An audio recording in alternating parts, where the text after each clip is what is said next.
I wasn't supposed to find it. Not the tomb, not the journal, and definitely not the name. They told us we were excavating a storage shaft under Luxor, a collapsed stairwell near the forgotten edges of KV-62. But on the fifth day, when the sand turned black and the compasses began to spin, I knew this wasn't shaft. It was a door. I'm not a conspiracy theorist.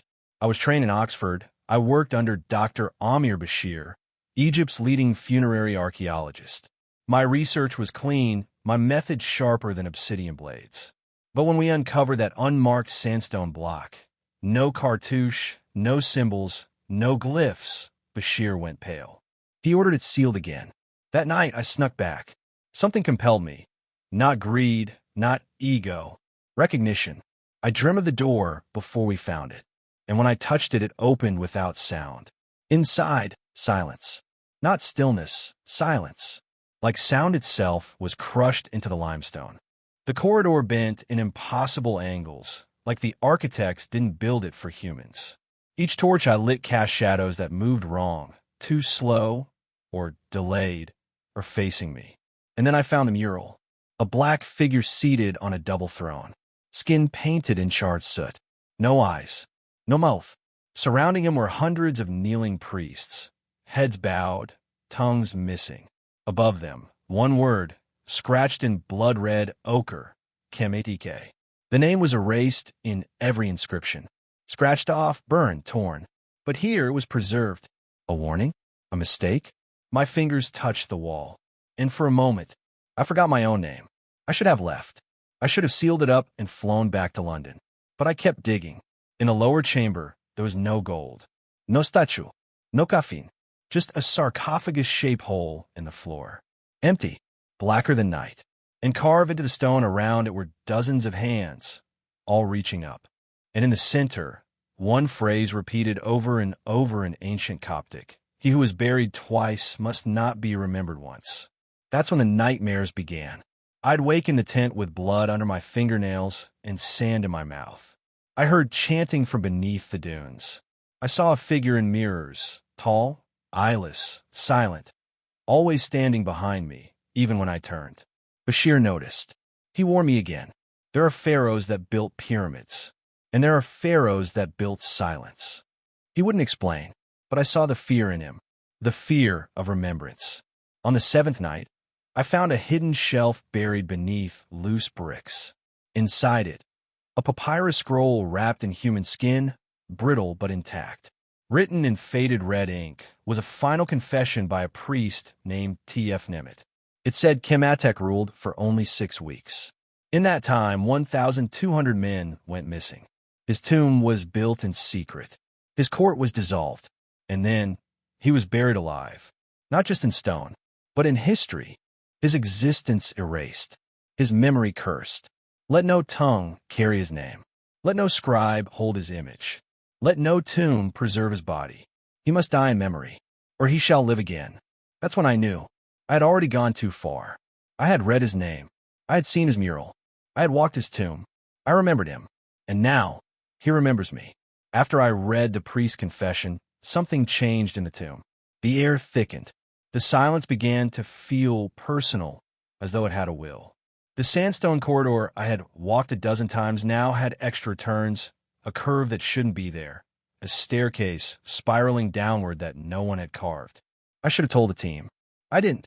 I told myself I'd document everything, publish it, maybe even name the tomb after myself. But deep down, I already knew this tomb wasn't meant to be named. The next morning, Dr. Bashir was gone. His tent was zipped shut from the outside. His boots still inside. Radio still on. Only one thing left behind. A single phrase scratched into the tent pole.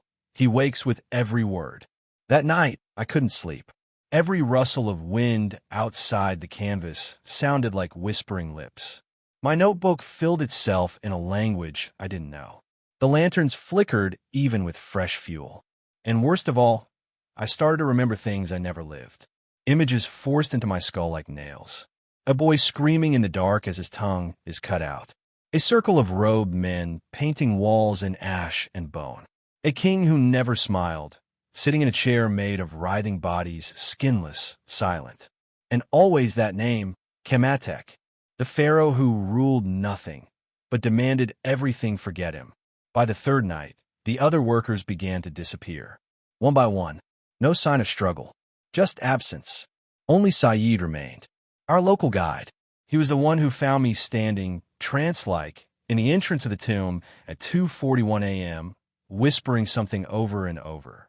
He dragged me away, slapped me awake, and asked, "What were you saying?" I didn't know. But later that day, he quit the job, told me the name I spoke was a shame word, a blight upon the tongue, in his grandfather's village. Even hearing it meant a year of silence as penance. Before he left, he said one last thing that buried him twice. Once in stone, once in memory. You just dug up the second grave. I tried to stop. I really did. But when I closed my eyes, the tomb would call. Literally, I began to hear the sound of stone moving, the sarcophagus lid sliding open, chains rattling, breathing. I recorded it, played it back. There was nothing, until I slowed the audio to 1% speed. And under all that static of voice, find the rest of me. So I returned, alone, no pyramids, no funding, no Dr. Bashir, only a flashlight and a name carved into my brain like a wound, Kemetek. The tomb had changed. Its walls had moved again. There were now faces in the stone, open mouths, hands gripping the edge of the hallway like they'd been trying to climb out. The sarcophagus? Still empty. But this time, at its head, a single offering bowl sat on the floor. Inside, my journal, the one I'd left in my tent, burned around the edges. And next to it, a fresh carving in the stone. To remember me is to become me. Something is taking over. Not just my thoughts, but my past. I've stopped recognizing my own handwriting. Sometimes, my reflection wears a different face. Sometimes no face at all. And now, I've started dreaming in a language I don't know. Waking up with sand in my lungs. I think I died down there. Or maybe he's using me to come back. I haven't slept in 4 nights. I can't. Every time I close my eyes, I see a throne room buried in ash. Pillars carved from kneeling men. Stars that blink and bleed. And a figure at the center, taller than before. Clearer now. Kemetek no longer hides behind shadows. He stands. He watches. He waits. And he looks like me. I tried burning the journal. It didn't catch fire. The moment the flame touched the page, the ink ran like blood, forming new words in Coptic. Flames cannot forget. Fire remembers, too. I turned to the academic world. Sent transcripts, voice recordings, photos of the tomb. The emails bounced back. My university profile was wiped. My name removed from every published article I'd ever written. As if something or someone was not only erasing Kemetek, but erasing me. I was becoming a second tomb, a living one. My memories weren't mine anymore. I began recalling a coronation I never attended, a kingdom beneath the Nile that never rose, a god who never answered, only consumed. And then I remembered the truth, not from books, not from dreams, but from the stone itself. There were 3 funerals held for Kemetek. One by fire. They burned his name. One by earth. They buried his throne. And one by tongue. A ritual of 42 priests who each cut out their own tongue while chanting his name, so it would never be spoken again. That was the curse. To remember Kemetek is to replace him. To speak his name is to resurrect what silence killed. I was too late. He had already taken root inside me. I began drawing his sigil in my sleep, spirals of sand and bone that looped into an eye that never closed. I saw it on my skin when I woke. I scratched it off. It grew back. I saw the faces of the missing workers in my dreams. Silent, mouths sewn shut, watching, waiting for me to join them. On the final night, I descended into the tomb one last time.